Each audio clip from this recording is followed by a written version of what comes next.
Nous demandons au Seigneur pour nous victoire sur toute qualité de lutte que nous avons menée. Des luttes physiques, des luttes spirituelles, toute qualité de lutte que nous avons menée. Lutter avec la vie. Nous avons demandé, bon Dieu, nous avons demandé au Seigneur pour nous victoire. Victoire sur la tentation, victoire sur les offres malsaines que le diable a fait nous. Victoire sur toute forme de choses qui voulaient râler nous, qui voulaient retirer nous en bas. Mais bon Dieu, on a demandé victoire sur tout ça. Toute force malin, on a demandé victoire. Et celle victoire, celle garantie de victoire que nous gagnons, c'est dans Jésus et dans Jésus seul. Merci, Palmier Séraphin, pour ce beau chant exécuté à la gloire de Dieu. C'est un artiste que m'apprécie en pile parce que les musiques liées gagnent une essence spirituelle extraordinaire que moi-même apprécie. N'a prié bon Dieu pour bon Dieu capable toujours Kembeli conserver lui, bon Dieu capable toujours aider lui Kembel de la foi, Kembel en bas zèle pour ennemi pas de pouvoir sur lui. Demandez bon Dieu pour bon Dieu Kembe artiste là, Kembe et Palmier Séraphin dans la foi. So, lorsque Jésus lui va retourner, il va là, il va sauver pour le temps et pour l'éternité. Merci encore une fois, Palmier Séraphin, pour ce beau chant exécuté à la gloire de Dieu. Demandez bon Dieu capable de couronner effort, couronner carrière musicale avec un pur succès et comme ça, ou non pas pour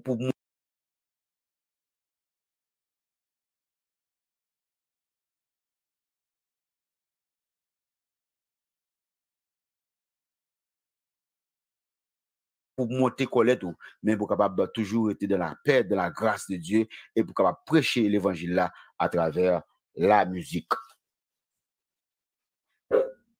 So, chers amis, nous sommes arrivés à la dernière ligne droite de l'émission. Cette dernière ligne droite émission, c'est la partie de la méditation de l'évangile, la méditation de la parole de Dieu. Et nous sommes contents d'être là ce matin parce que à chaque fois que nous avons l'occasion, nous avons le privilège d'ouvrir le livre et surtout d'ouvrir le livre de l'Apocalypse, c'est pour nous une joie. Comme nous l'avons dit dans la leçon de l'école du sabbat ce matin, il y a une bénédiction spéciale, une bénédiction à 3 dimensions, une bénédiction tridimensionnelle. Une bénédiction qui a 3 dimensions là-dedans. Une bénédiction que moun qui lit gen a besoin de parler, moun qui tande a besoin de parler, moun qui pratique a besoin de parler. Oh, sous intelligent, ou capable comprendre tout de suite que ou capable gagner accès à 3 dimensions de bénédiction, à bénédiction complète lorsque vous pratiquez ou fait tous les 3. Non seulement attendez, non seulement lit, ou tendez et vous pratiquez. Au bien de faire c'est le livre de l'Apocalypse, c'est un livre extraordinaire. Comme je vous l'avais dit, c'est pas un livre pour faire peur, mais c'est un livre qui apporte de l'espérance et c'est un livre qui apporte de la grâce. Parce que ce livre nous parle de Jésus. Ce Jésus qui nous a donné la vie, qui nous a substitué, qui a pris la place. Parce que nous sommes des pécheurs. Et parce que le texte dit le salaire du péché, c'est la mort. Et nous sommes des pécheurs, nous avons mérité de la mort. Mais Jésus s'est substitué à notre place. Il a pris la mort et il nous a donné la vie. Le chapitre 20 du livre de l'Apocalypse, comme nous l'avons vu, ce chapitre 20 est divisé en 4 péricopes, en 4 grandes parties. On parle de péricopes pour les théologiens, pour les aviser. Mais pour nous autres, on nous parle pour tout le monde à comprendre. Cette péricope, c'est comme une partie. Mais on peut dire ce chapitre 20 est divisé en 4 grandes parties, ou du moins en 4 grandes péricopes. Nous avons le premier péricope là, nous avons prêché sur tous les 3 péricopes déjà. Nous avons prêché sur les 3 premiers. Et nous avons prêché le dernier péricope là, qui te parlait de Satan qui est vaincu pour toujours, qui est délié et qui s'est fait la guerre contre Dieu, et Satan qui sera finalement, qui parle qu'on est son final. La dernière partie, dernier péricope là, il parle du jugement dernier. Le jugement dernier. Oh bien aimés frères et sœurs, nous avons déjà vu les implications et nous te voyons comment que lorsque Jésus va tourner au retour de Jésus, ou même avec moi-même qui était obéissant, nous prenons, c'est le texte de 1 Thessaloniciens chapitre 3 qui nous parle de l'espérance, les morts, qui parle de l'état des morts, les morts qui sont morts en Christ. Nous pas le temps des trompettes qui va sonner, et lorsque va entendre des trompettes là, il va lever. Et c'est là qui était encore en vie, pour ensemble, nous allons monter, nous allons rencontrer Jésus dans les airs, et nous allons monter dans le ciel, nous allons vivre avec lui pour le temps et pour l'éternité. Nous allons vivre avec lui pour 1000 ans, et ces 1000 ans, nous sommes dans une péricope que nous avons étudié dans la méditation qui est passée. Mais cette fois-ci, nous sommes par devant une partie très importante. La dernière partie du chapitre 20 nous décrit le jugement final de Dieu. Au Kitemdou, il nous reste à voir alors cette partie qui commence à partir du verset 11, qui finit au verset 15, la dernière partie, le dernier péricope là. Il commençait à partir du verset 11. Apocalypse chapitre 20, à partir du verset 11 jusqu'au verset 15, c'est la dernière partie qui nous parle du jugement dernier. Il nous décrit le jugement, un jugement qui va se produire tout de suite après, qui pourra le fait, côté que nous, alors qu'il dit ce jugement, ce jugement-là, le jugement qui concerne les méchants, qui concerne les incrédules, qui concerne les rebelles, ceux-là qui se sont opposés à la parole de Dieu. Et qui dit ce qui est intéressant dans le texte, ce qui est intéressant, pendant les 1000 ans, nous autres chrétiens, nous autres les sauvés pendant les 1000 ans dans le ciel, nous projetons à la révision des dossiers de tous ceux-là qui sont perdus, de tous ceux-là qui sont destinés à la perte éternelle. Nous procédons à chaque dossier, à chaque dossier en particulier. En sorte que nous serons des juges dans le ciel avec Jésus. Nous jugeons les méchants. Nous jugeons les impéditants. Parce que, et là, ça faut nous comprendre que ici, nous comprenons la théologie adventiste.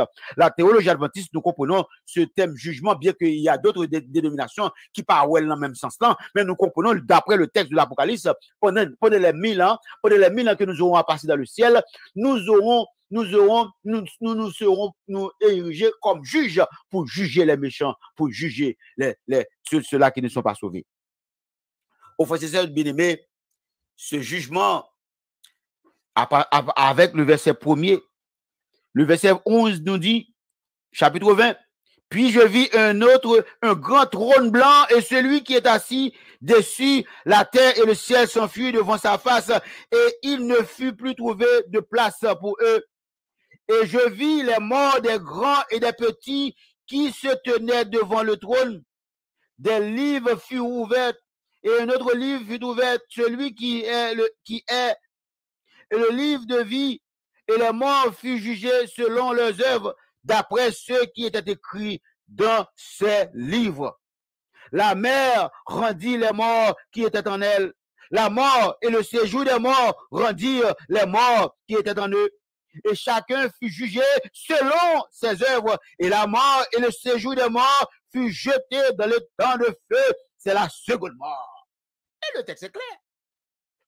Ce jugement concerne, bien-aimés frères et sœurs, ce jugement concerne les méchants qui ne seront pas sauvés. Le texte est clair. Parce que le jugement des chrétiens, le jugement des sauvés ont été déjà, ce jugement est clair, est terminé, puisque nous sommes sauvés, il n'y aura plus de jugement. Comment on va comprendre que nous sauvés, nous avons jugement encore? Nous avons jugement encore. Nous sommes libérés, nous sommes justifiés. Nous n'avons aucune charge qui a été retenue contre nous. Nous avons été justifiés par la croix. Nous sommes sauvés. Nous ne sommes pas l'objet de ce jugement, bien-aimés frères et sœurs. Ceux qui sont l'objet de ce jugement, c'est ceux-là qui ne sont pas sauvés, qui ne seront pas sauvés.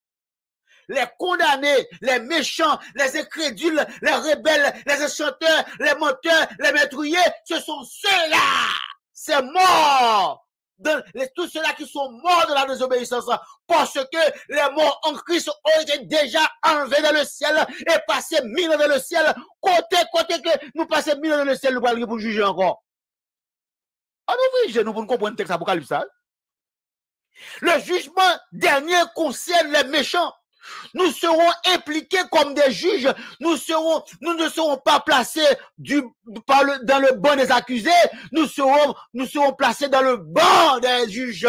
Nous ferons partie nous allons faire partie de banc cap jugé. Au passé, nous t'ai jugé déjà. Qui t'aime double, mes frères et sœurs.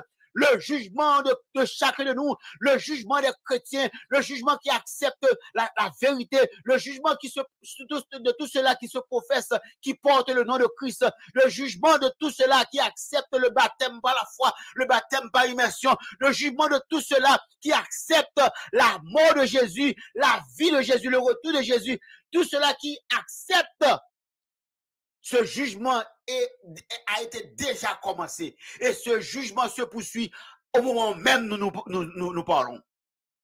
C'est le jugement investigatif, le jugement des sauvés. Et c'est le texte qui dit, le jugement de Dieu doit commencer dans la maison de Dieu même, à savoir vous et moi nous-mêmes qui acceptons la croix, nous-mêmes qui baptisons déjà, jugement nous commence déjà. Et le jugement investigatif se fait. Et qui ça fait, dis-nous bien aimés frères et sœurs, le texte nous dit, nous avons un avocat auprès du Père Jésus qui prend position pour nous à chaque fois notre nom il paraît devant le tribunal. Jésus s'est tenu debout et il prend défense nous et ça fait ou même avec nous-mêmes nous avons la foi, nous avons raison pour nous capables prêcher, nous avons raison pour chanter, pour nous adorer, pour nous glorifier le nom de Jésus, parce que c'est lui qui nous défend nous chaque jour devant le tribunal céleste. Si nous avons la garantie, de la vie éternelle, c'est grâce à Jésus. Au ce jugement, et l'exercice du jugement, au verset 12, il dit, et je vis les morts, les grands et les petits. Il s'agit ici des morts. Ces morts, il y a deux résurrections. La première résurrection concerne les chrétiens, ceux-là qui sont morts dans le Seigneur, ceux-là qui sont morts dans l'obéissance, ceux-là qui sont morts avec l'espérance de la vie éternelle. Ces morts-là, selon ce que Paul nous dit dans les Thessaloniciens, les morts en Christ ressusciteront premièrement. Mais ici, c'est la première résurrection. Oh, il dit, heureux ceux qui ont part à la première résurrection. Heureux ceux qui ont part à la première résurrection. Il faut nous comprendre des démarches là bien là. Mais c'est pour nous essayer de comprendre des démarches là bien. Pour nous comprendre le sens des démarches là. Et qui t'aime tout bien aimé frères et sœurs, si on a vu parler du jugement, par exemple, il parle de deux jugements distincts, les croyants comparaîtront devant le trône de Christ pour être jugés, ça c'est faux. Les croyants ne comparaîtront pas devant le trône de Christ parce que nous serons des juges avec Jésus. Nous jugerons les méchants avec Jésus. C'est pour me juger, pour juger mon corps. So, cette notion de ce texte, cette croyance, cette doctrine du jugement est une doctrine erronée, une doctrine fausse. Faut même avec moi-même capitaine de balade là, cap suivre, cap étudier par le bon Dieu, pour ne pas croire pour ne pas croire dans l'interprétation ça. Les croyants ne comparaîtront pas.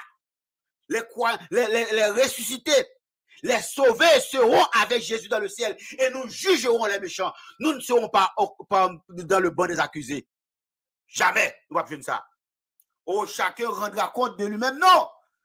Nous faisons partie de la première résurrection et ceux-là qui font partie de la première résurrection ne connaîtront ce jugement-là. Ce jugement-là concerne ceux qui feront part à la deuxième résurrection. Ah, texte ça clair, mes amis. Texte ça clair. Et nous voyons la préparation du jugement au verset 13. La préparation du jugement au verset 13 pour faire nous comprendre bien sens jugement et comment jugement est et qui est-ce qui est concerné par jugement. Le jugement dernier concerne les méchants, concerne les rebelles. Le jugement dernier ne nous concerne pas. Non, ça que va concerner nous, parce que nous serons des juges pour juger ces méchants-là. C'est dans ce sens que nous serons concernés. Et ici, le texte, le verset 13, peut faire nous comprendre une notion, ça, qui pas commérée du tout, qui pas conforme du tout à cette interprétation que les croyants peuvent juger encore. Nous ne pouvons pas juger encore. Le jugement nous fait déjà. Nous déjà passé dans la revue. Nous ferons partie de la première résurrection. Et puisque nous faisons partie de la première résurrection, nous ne pouvons pas nous juger encore. La mer rendit les morts qui étaient en elle. La mort et le séjour des morts rendit les morts qui étaient en eux. Et chacun fut jugé selon leurs œuvres. Ici, c'est la deuxième résurrection. Kounya là, ça va dépendre de la résurrection. Voilà, vous faites plan pour mourir. Si vous faites plan pour la première résurrection, qui dit le jugement dernier ne vous concerne pas. Si vous faites plan pour la deuxième résurrection, c'est que le jugement dernier vous concerne. Le texte est clair. Le jugement dernier concerne ceux-là qui feront partie de la deuxième résurrection. Et le texte, le verset 14 et 15. Le verset 14 et 15, il dit la mort et le séjour des morts furent jetés dans les temps de feu. C'est la seconde mort. La première résurrection, moun qui sauve pas connaît la mort éternelle, bien aimés frères et sœurs. Est-ce que texte ça va clair? Moun qui sauve, moun qui sauve, qui fait partie de la première résurrection, ils n'ont pas connaît la mort éternelle. Le texte nous dit ici, il va une description, moun qui va faire partie de la deuxième résurrection, il dit, la mort et le séjour des morts fut jeté dans les temps de feu. C'est la seconde mort, bien aimé.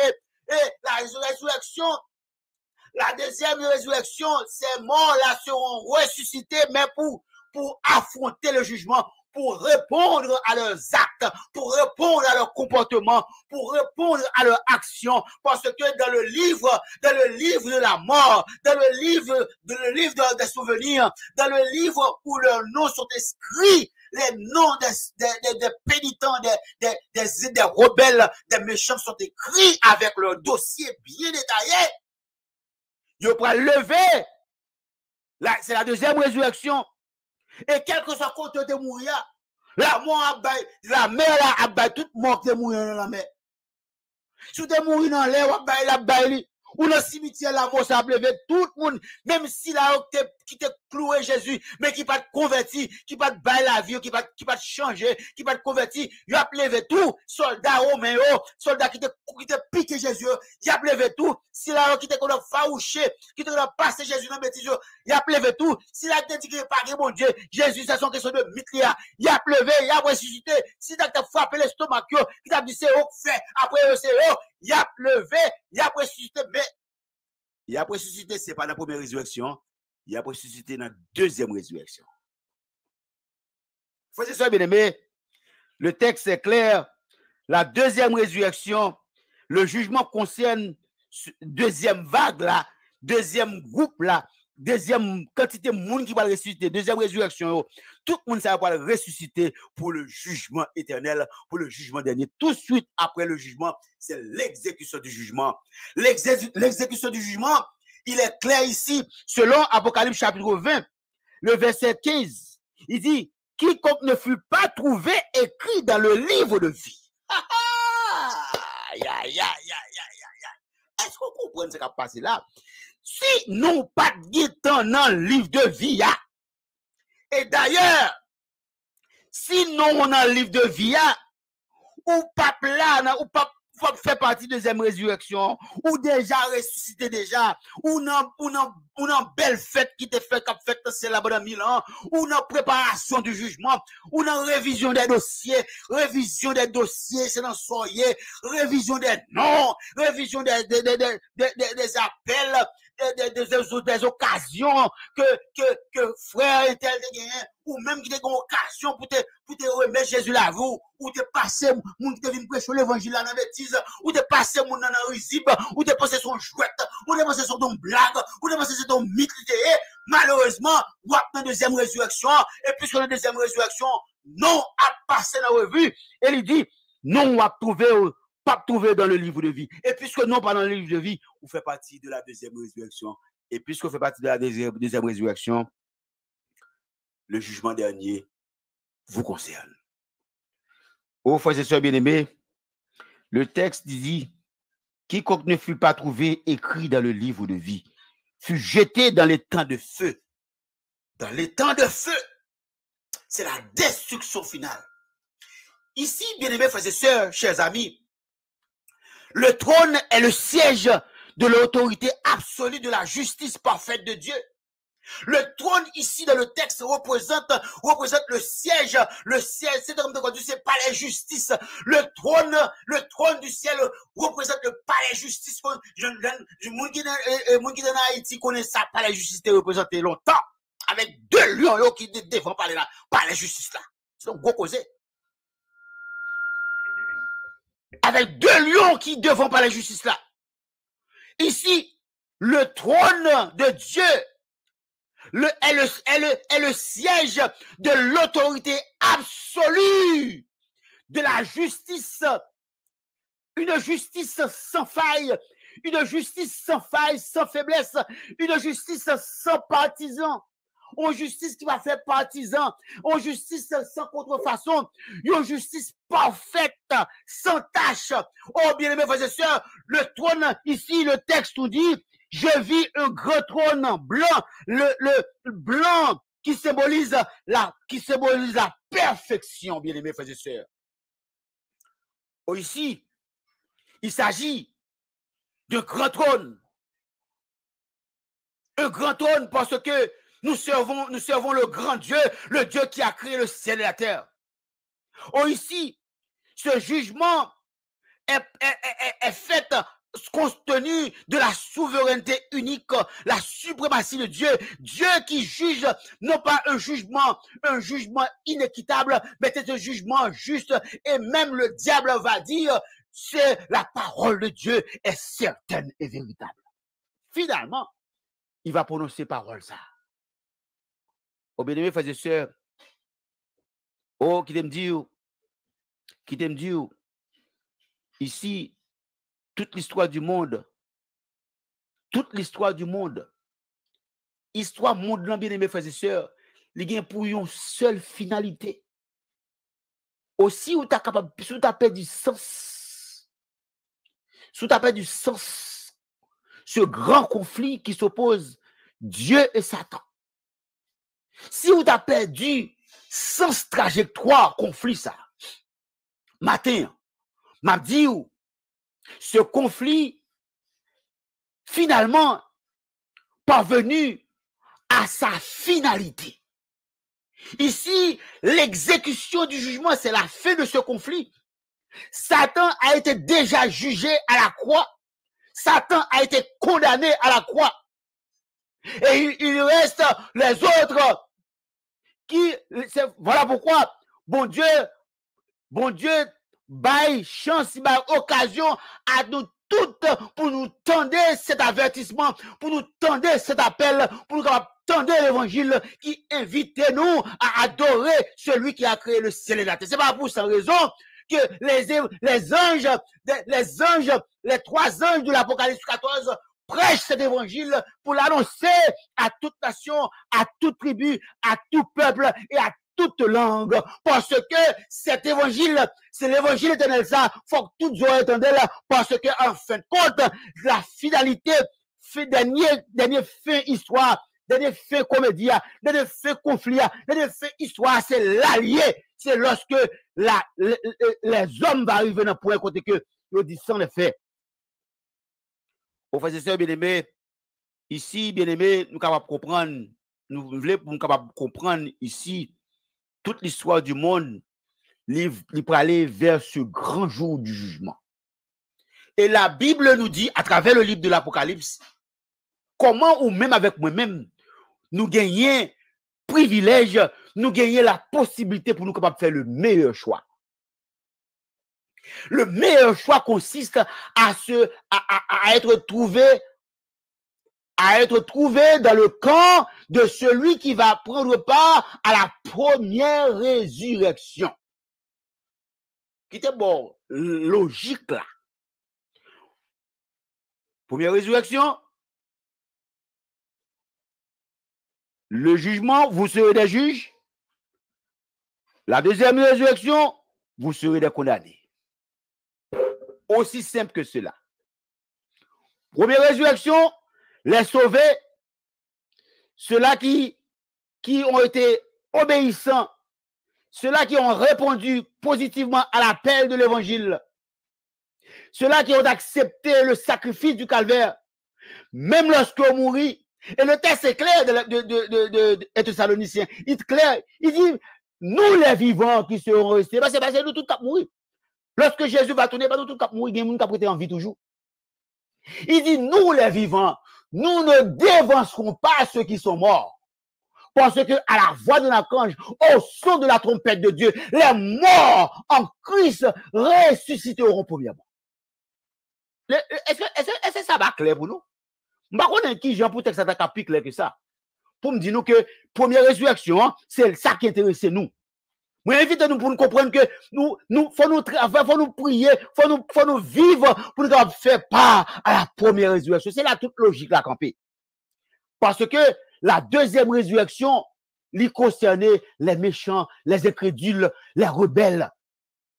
Aux frères et sœurs bien-aimés, ici nous comprenons la vision des chapitres 4 et chapitre 5 nous faisait voir le règne inauguré de Dieu en Jésus-Christ et préparait les visions suivantes nous montrant les différents jugements qui s'abattent sur le monde au cours de l'histoire. Notre vision du chapitre 20 nous annonce le jugement final, le jugement dernier qui concerne seulement et uniquement, pas oublier samedi, le jugement dernier qui concerne seulement et uniquement ceux-là qui ne sont pas sauvés, à savoir les méchants, les rebelles. Le texte de l'Apocalypse nous dit, et vous, les enchanteurs, les meurtriers, les abominateurs, les rebelles, les couillels, les kidnappeurs, les assassins, les abominables, tout cela, vous tous cela pour périr. C'est eux-mêmes qui vont jeter dans les temps de feu et de souffrance. Et si là, pour qu'on mourir, il y a même sort avec si là on mourir. Parce que ça mourir dans la désobéissance, ces morts-là, après susciter. Si tu es mourir dans la mer, ça qui mourir dans la mer, ça qui mourir dans l'accident avion, ça qui mourir dans l'accident machine, ça qui mourir dans le cimetière, ça qui est enterré. Mais si tu es mourir dans la désobéissance, tout mort ça va lever, grand monde comme petit monde, il a levé puis rendre compte, puis faire face à leur destin final, à leur destination finale, qui c'est le jugement final, qui c'est la mort éternelle.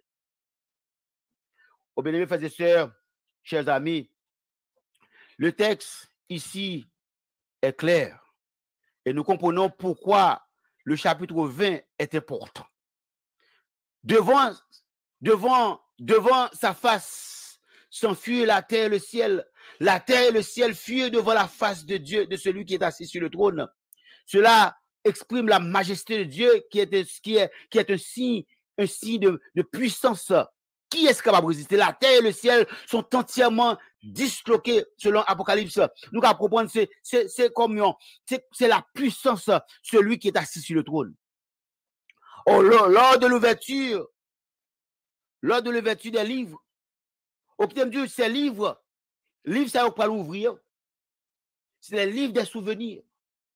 Et dans les livres des souvenirs, pas le gagner, le code qui gagne sous vous. Côté que jour, je dis qui était 9 avril 2023. Vous avez entendu de l'appel, vous avez entendu le message du salut, vous avez entendu la bonne nouvelle, mais qu'est-ce que vous avez fait de cette nouvelle? Qu'est-ce que vous avez fait de cet appel? Quelle a été votre réaction par rapport à cet appel? Quel a été votre comportement à cet appel? Avez-vous répondu à l'appel? Avez-vous refusé l'appel? Ok, Demdou, ce conflit est commencé dans le ciel.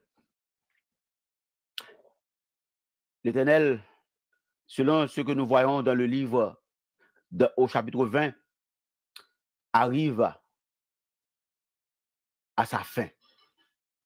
C'est la fin de toute l'histoire de ce conflit entre le bien et le mal. C'est la fin de ce conflit entre les ténèbres et la lumière. C'est la fin de ce conflit entre Satan, le serpent, et Jésus de Nazareth. C'est la fin de ce conflit entre le mensonge et la vérité. Parce que Christ est la vérité. Satan est le mensonge. Oh bien-aimés, frères et sœurs, qui t'aime dire au matin, les livres furent ouverts dans le ciel. Et ce livre, qui est le livre de la vie, que nous trouvons dans Daniel chapitre 7, verset 10. Et ce livre, c'est cet appel que je vous lance ce matin, à vous trouver, je vous invite à vous trouver nom écrit, faites des plans pour que votre nom soit écrit dans le livre de vie. Non pas dans le livre des souvenirs ou dans le livre de la mort, dans le livre du jugement. C'est deux grands livres, bien aimés frères et sœurs. Le livre de la vie, c'est que les noms de ceux-là qui sont sauvés, les noms des obéissants, le nom de Moïse, le nom de Josué, le nom d'Abraham, le nom de Jacob, le nom de David, le nom des prophètes, le nom de ceux-là qui doivent accepter d'être maltraités pour l'évangile, le nom de Jean-Hus, le nom d'Étienne, le nom de Paul, le nom de Jean, le nom de tous ceux-là qui sont fidèles à la parole de Dieu. Leurs noms sont écrits dans le livre de vie, bien-aimés frères et sœurs. Et si vous acceptez l'évangile aujourd'hui, si vous acceptez la croix, si vous acceptez le sang de Jésus, laissez-moi vous dire que votre nom sera écrit. Votre nom sera écrit dans ce livre, le livre de vie, le livre de ceux-là qui seront sauvés pour le temps et pour l'éternité. Je vous invite à faire des plans pour que votre nom soit écrit dans le livre de vie. Ce matin, alors que nous terminons le message de ce matin, alors que nous terminons la méditation, laissez-moi vous lancer cette invitation à faire la paix. Je vous invite à faire la paix. Je vous invite à accepter le sang de Jésus. Oh, le sang qui va jamais perdre puissance. Qui t'aime douce, sans Jésus, pas jamais perdre puissance. Même puissance que tu as gagné à la croix 2000 ans de ça, il y a même puissance là toujours. Oh, c'est sans ça qui t'a sauvé là en droite là, qui t'a reconnaître que Jésus est un innocent de eux. Il connaît que lui-même il est là pour ça le faire, mais Jésus, le cloué pour ça le pas faire. Le cloué parce que il était venu dans la ville pour nous. Il reconnaît que Jésus, ils sont innocents. Il accepte le sacrifice là où il se trouvait à la croix. Le sang de Jésus lui a sauvé. Bien-aimé. Aussi, vous acceptez ce sang a toujours cette puissance. Le sang de Jésus a la puissance de sauver. Le sang de Jésus a la puissance de vous délivrer. Le sang de Jésus a la même puissance de vous donner la délivrance pour l'éternité. Et le sang de Jésus a la puissance pour vous garantir la vie éternelle. Et c'est ce sang que je vous offre ce matin, à accepter le sacrifice du calvaire. Si vous acceptez le sang de Jésus, si vous acceptez pour faire la paix, pour baptiser au nom du Père, du Fils et du Saint-Esprit, vous non, nous va continuer à étudier avec vous. On va préparer. Et lorsque vous va répondre à l'appel, nous va étudier avec vous. On va baptiser au nom du Père, du Fils et du Saint-Esprit. Et non, va écrire, non pas dans le livre de la mort, mais dans le livre de vie. Et puisque nous écrit dans le livre là, personne ne va capable effacer. Votre nom sera écrit dans le livre de vie pour le temps et pour l'éternité, et vous serez parmi les sauvés pour le temps et pour l'éternité. Que Dieu vous bénisse abondamment. Nous allons passer à la prière.